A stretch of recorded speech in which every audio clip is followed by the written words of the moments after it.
This is Sunday Baroque. I'm Suzanne Bona. I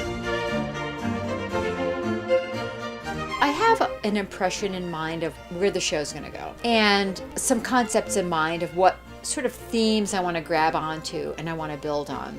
And then I start picking and choosing some pieces that I want to use. And I pick and choose some of the performances of those pieces that I want to use. So it's very much like dominoes, you're sort of like building up. It's really important to be conscious of the fact that this is entertainment. This is not just serious music.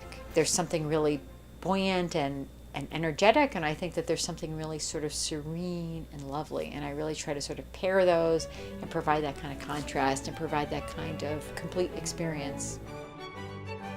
I became the host of Sunday Baroque very much by accident. I was hired to be the underwriting director to help sell sponsorships, but I was allowed to learn how to do the radio part of radio on the weekends. And the program director who hired me said, play Baroque music. So I really made Sunday Baroque my own simply because nobody told me what to do besides just to play Baroque music.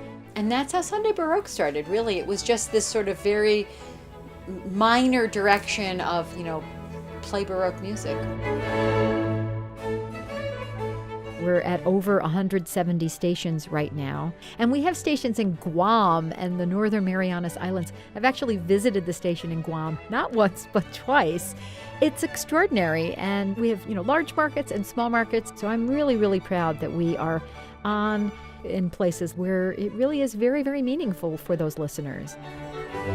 Feedback is instantaneous. And so, somebody hears something they like on today's show and I hear about it immediately. And that's great. It is amazing.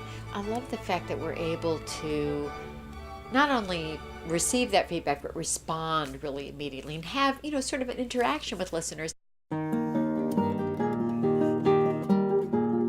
There are two dynamos who are based at WSHU Public Radio in Fairfield. That would be Julie Fredino and Joelle Schrock. They load the music from the CDs on the library that is housed at WSHU. They do the editing and the production, and then they make sure that it gets from the WSHU studio to distribution to stations all over the world. So it is really an incredible brain trust of people there.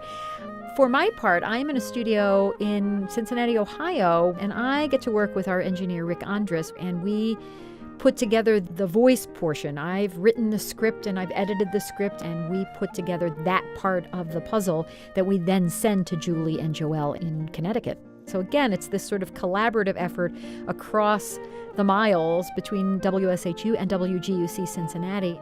We have some people who've made extraordinary contributions to the show, to the station. And they've done this because they are so moved by the music, and they're so inspired by the music, and they're so inspired by the mission. I just hope that we don't lose track of that sort of direct listener to source connection.